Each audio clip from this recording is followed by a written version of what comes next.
The far point of a myopic person is 80 centimetre in front of the eye. What is the power of lens required to enable him to see very distant objects clearly? अब बहुत ध्यान से देखिए, ये आपकी आई है, इसमें एक लेंस है और वो कॉन्वेक्स लेंस से बनती। आई हमारी कॉन्वेक्स लेंस है। ये बंदा मायोपिक है, यानी कि शॉर्ट साइडेडनेस, इसकी पास की नज़र बिल्कुल ठीक है, इसकी दूर की नज़र में प्रॉब्लम है। नॉर्मल लोग जिनकी आंखें ख़राब नहीं होती हैं उनकी दूर की नज़र ठीक होती है और उसको इन्फिनिटी बोले जाता है, यानी कि बहुत दूर ऑब्जेक्ट भी रखा होगा तो वो प्रॉपरली आपको इमेज रेटिना पे बना देगा। बहुत दूर रखा है ऑब्जेक्ट, फिर भी इमेज जो है वो जाके रेटिना पे बन जाएगी। ये एक नॉर्मल आई है, इट्स अ नॉर्मल आई। इसको किसी भी यंत्र की आवश्यकता नहीं है आसपास आँख के आगे, चश्मा वश्मा, ये रेटिना बना दिए। पर जो डिफेक्टिव आई है वो बनाने जा रहा हूँ।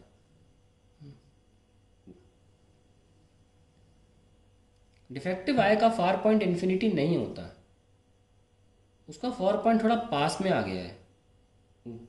तो क्या बार बार इन्फिनिटी पे रखे या बहुत दूर रखे ऑब्जेक्ट को, उसके defective far point, suppose point मैंने एन मान लिया, उस पर आके रखोगे क्या? बार बार उठा उठा के रखोगे? ऐसा तो नहीं करोगे। लेकिन उसे तो देखने हैं दूर के ऑब्जेक्ट, तो ये काम एक कनकेव लेंस कर लेता है। कैसे करता है देखना। कनकेव लेंस करता क्या है, वो सिर्फ इतना करेगा, रखो ऑब्जेक्ट इन्फिनिटी पे, जहाँ है वहीं रखे रहने दो। वो उसकी इमेज जो है, वर्चुअल इमेज, देखो डाइवर्स किया ना इसने, थोड़ा हम आई लेंस को थोड़ा बड़ा कर लेते हैं, कोई प्रॉब्लम नहीं है।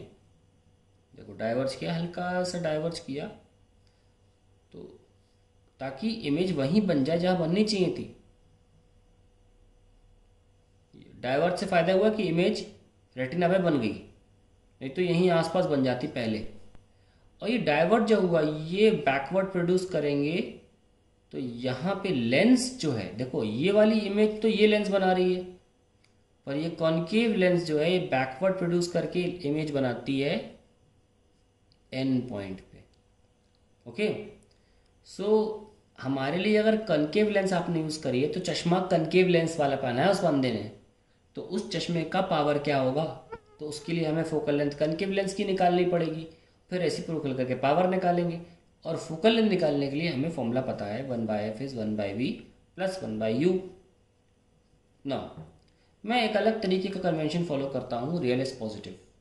उसमें लेंस और मिरर के फॉर्मूले सेम होते हैं, और जो रियल होता है वो पॉजिटिव है, जो वर्चुअल होता है वो नेगेटिव है। सिंपल। अब हम सॉल्व कर लेते हैं।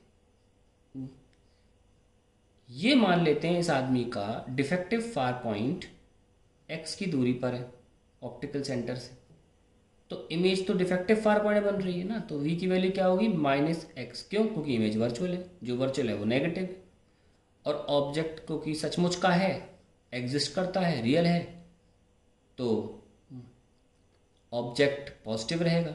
पर यहाँ पे कोई पॉजिटिव नेगेटिव का इशू आया नहीं, क्योंकि ऑब्जेक्ट इन्फिनिटी पर है, यानी कि 1/f is equals to minus का 1/x, so f is equals to -x।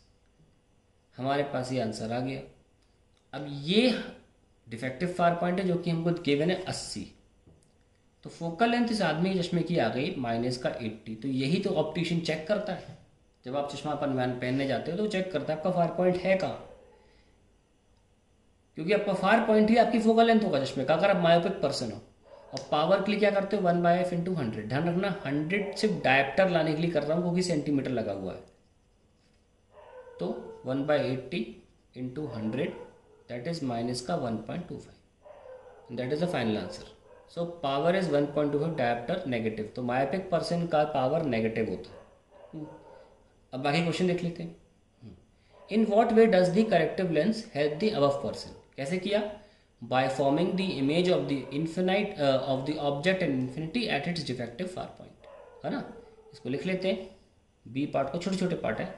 By forming image of object at infinity, object at, यहाँ लिख दो इन्फिनिटी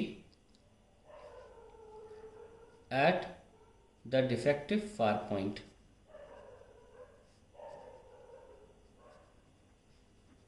ठीक है, इस तरीके से इस लेंस ने मदद करी। Does the lens magnify very distant objects? अब ये बहुत ध्यान से सुनिए। देखिए, मैग्निफिकेशन दो प्रकार के होते हैं, linear and angular. Linear magnification का फॉर्मूला होता है m is equals to minus का v बाई यू।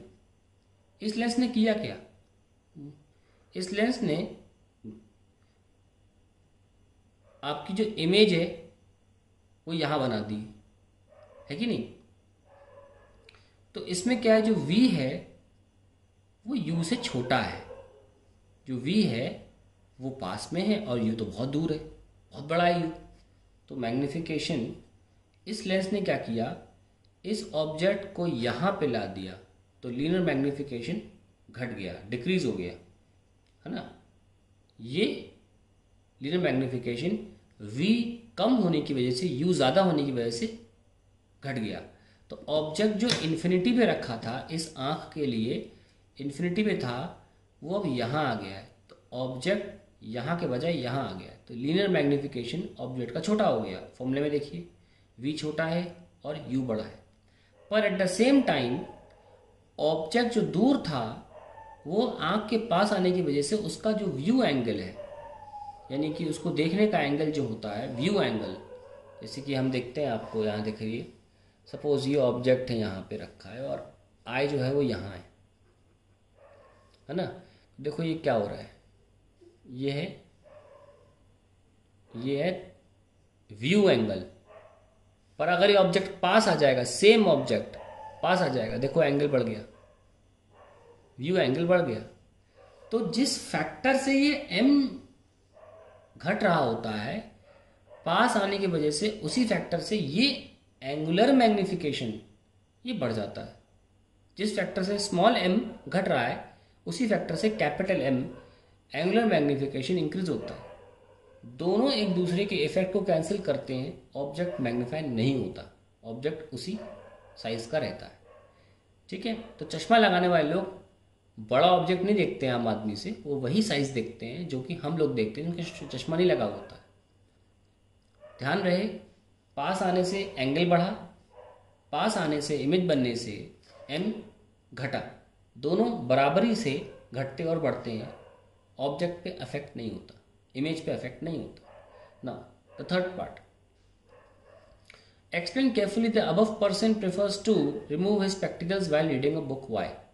क्योंकि इस आदमी की पास की नज़र में कोई प्रॉब्लम नहीं है, ये शॉर्ट साइटेडनेस, मतलब शॉर्ट साइट यानी पास की नज़र ठीक है, to see objects at short distances it's okay, so he can read the book without the spectacles, but when it comes to seeing objects at far off distances he needs a chashma.